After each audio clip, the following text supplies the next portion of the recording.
मैं ज्योतिर्विद डॉक्टर गजेंद्राचार्य, प्रकाशक विशाल ज्योतिष कार्यालय 20-30/3 बोध गया मठ बैजनाथा कमच्छा वाराणसी से अपने सभी सब्सक्राइबर लोग के लिए तथा संपूर्ण देशवासियों को ज्योतिष शास्त्र का विशेष ज्ञान प्राप्ति हेतु अपनी 25 रचनाओं में यह स्वर्णिम रचना बृहद ज्योतिष रहस्य है, जो कि 5151 पृष्ठों में 5005 कुंडलियों से युक्त शुद्ध हिंदी भाषा में 5 खंडों में विभक्त है।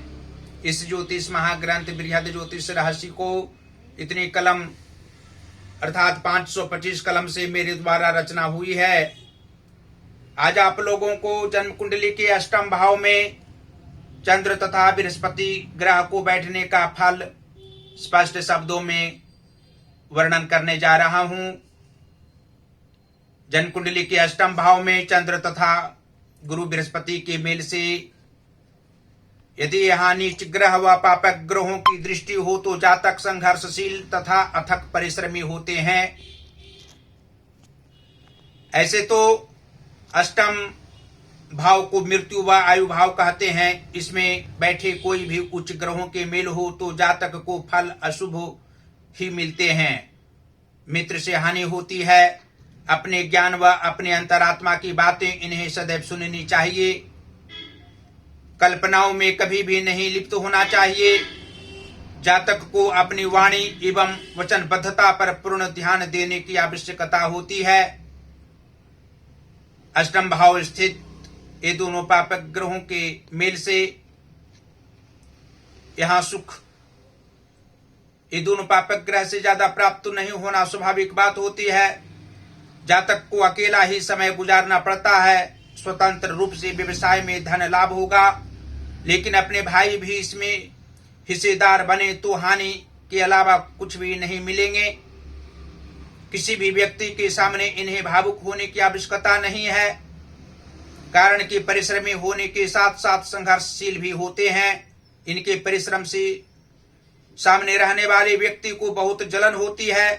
अतएव किसी की मीठी मीठी बातों में कदापि जातक को भूल से प्रतिकूल समय में भी नहीं आनी चाहिए। मस्तिष्क विचलित हो तो भगवान शंकर की आराधना व आसनस्थ होकर घंटों भर इन्हें ध्यान करना शुभप्रद रहेगा। और यह भी स्पष्ट शब्दों में आप लोग जान सकते हैं कि जन्म कुंडली के कर्म भाव के स्वामी सूर्य ग्रह हों और मातृभाव के स्वामी शनि ग्रह हों तो अष्टम भाव स्थित चंद्र तथा बृहस्पति के प्रभाव से जातक को कर्म क्षेत्र में मन कभी कभी नहीं लगता है। मन विचलित होना स्वाभाविक बात होती है। इनके विचारों पर चलने वाले इनके सहयोगी जन साथी व मित्रजन नहीं होते हैं। इनकी भावनाओं पर आघात भी पहुंचाने वाले लोग होते हैं। मातृ सुख भी सामान्य रूप से इनको होता है। इनकी माता को शारीरिक कष्ट होना स्वाभाविक है। मानसिक तनाव में भी उन्हें रहना ज्योतिषीय दृष्टिकोण से स्पष्ट है। और लाभ भाव के स्वामी बुध ग्रह हों तथा पुत्र व संतान भाव के स्वामी बृहस्पति हों तो अष्टम भाव स्थित चंद्र तथा बृहस्पति के मेल से जातक को मातृ सुख के अलावा पितृ सुख भी कभी प्राप्त होता है। संतान सुख इन्हें होता है। संतान इनके अच्छे विचारों वाले होते हैं। मानसिक तनाव इनको नहीं रहना पारिवारिक क्षेत्र में मध्यावस्था के उपरांत स्पष्ट है। और जन्म कुंडली के भाग्य भाव के स्वामी चंद्रमा हो तथा धन भाव के स्वामी बृहस्पति हों और अष्टम भाव में चंद्र तथा बृहस्पति बैठे हों तो जातक का भाग्योदय 23वें वर्ष में होता है। अन्यथा फिर 7 वर्षों तक संघर्षशील जीवन इनका रहा करता है।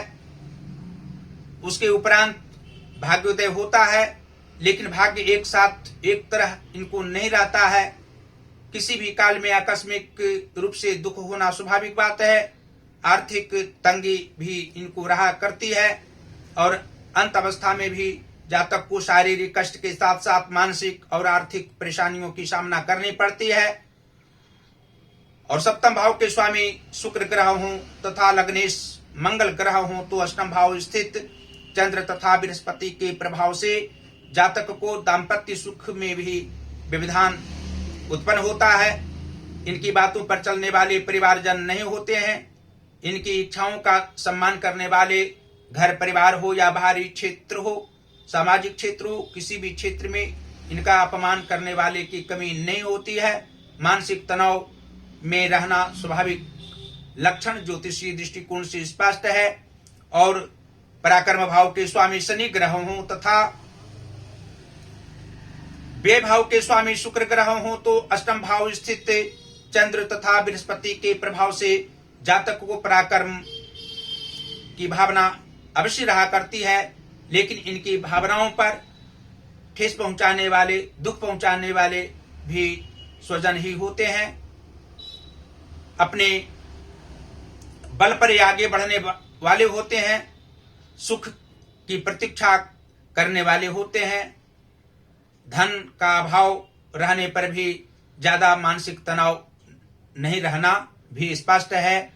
और अंत में फिर आप लोग यह जान सकते हैं कि छठवें भाव के स्वामी यदि मंगल ग्रह हों और आठवें भाव के स्वामी बुध ग्रह हों तथा इसी भाव पर चंद्रमा तथा बृहस्पति बैठे हों तो जातक को मित्र सुख किसी भी रूप में प्राप्त नहीं होता है। मित्र इनके धोखेबाज होते हैं। मित्र से सावधान रहने की आवश्यकता नहीं होती है और जातक की अवस्था ज्यादा नहीं होती है। वृद्धावस्था से पहले इनकी मृत्यु होती है और मृत्यु होने समय शारीरिक, मानसिक तथा आर्थिक परेशानी अवश्य रहा करती है। शुभ नक्षत्र में इनकी मृत्यु होती है, पंचक नक्षत्र नहीं होता है। यह भी स्पष्ट है कि अच्छे युग में, शुभ युग में इनकी मृत्यु होती है। यदि नीच भावों में शुभ ग्रह बैठे हों और उच्च भावों में पापक ग्रह बैठे हों तो अष्टम भाव स्थित चंद्र तथा बृहस्पति के प्रभाव से जातक को मानसिक परेशानी नहीं हो, आर्थिक कष्ट की सामना नहीं करने पड़े और आकस्मिक दुर्घटना नहीं हो। इसके लिए जातक को भगवान शिव की आराधना के साथ साथ सोमवारी का व्रत रखना चाहिए। प्रत्येक सोमवार को भगवान शिव की आराधना प्रेम पूर्वक करनी चाहिए।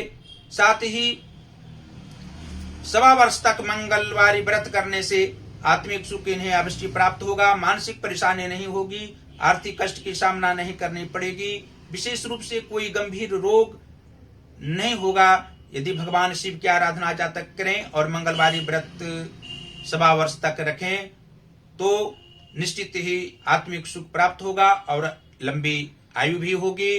धन संपदाओं का अभाव नहीं रहेगा।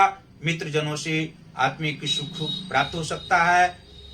परिवार व स्वजनों से आत्मिक सुख प्राप्त करने की अभिलाषा इन्हें अवश्य रहा करती है जो पूर्ण होगी। और धन संपत्ति के स्वामी भी भगवान शिव की आराधना करने से तथा हनुमान जी की आराधना करने से अवश्य ही जातक को प्राप्त होगी, सुख प्राप्त होगा और धन संपदाओं में समृद्धि अंत अवस्था तक होती रहेगी।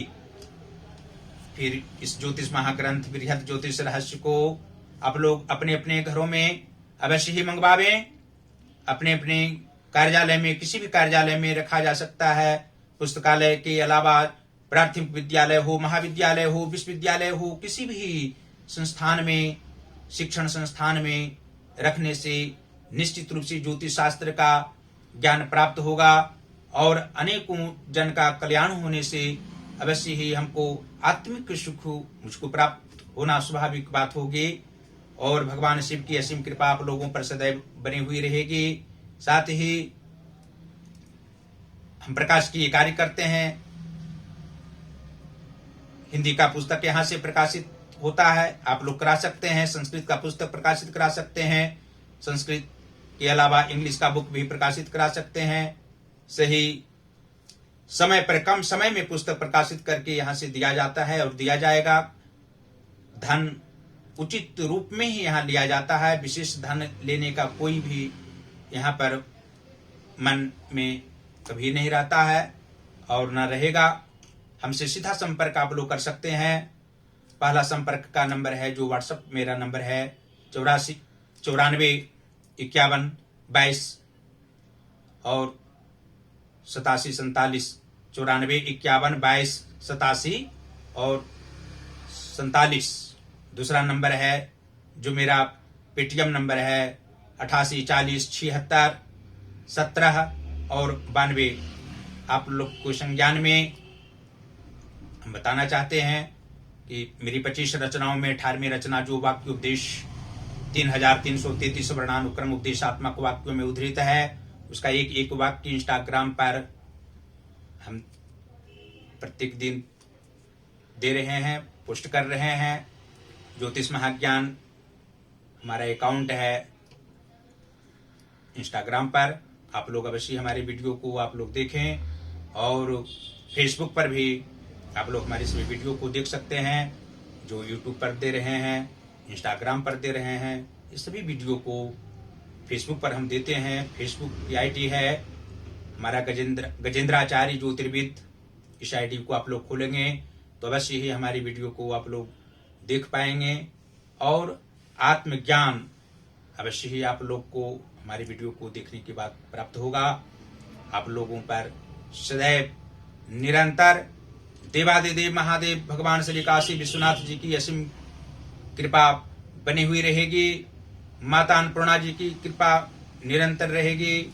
आप लोग सदैव स्वस्थ रहेंगे, प्रसन्न रहेंगे, अपने परिवारजनों के साथ मंगलमय सुखमय जीवन व्यतीत करेंगे और हमारी वीडियो को आप लोग शेयर करते रहें। और जो ज्योतिष महाज्ञान पर हमारा जो ज्योतिष महाज्ञान आईडी है यूट्यूब पर ज्योतिष महाज्ञान चैनल, उसको अवश्य ही आप लोग सब्सक्राइब करें, घंटे का बटन दबाना कदापि न भूलें।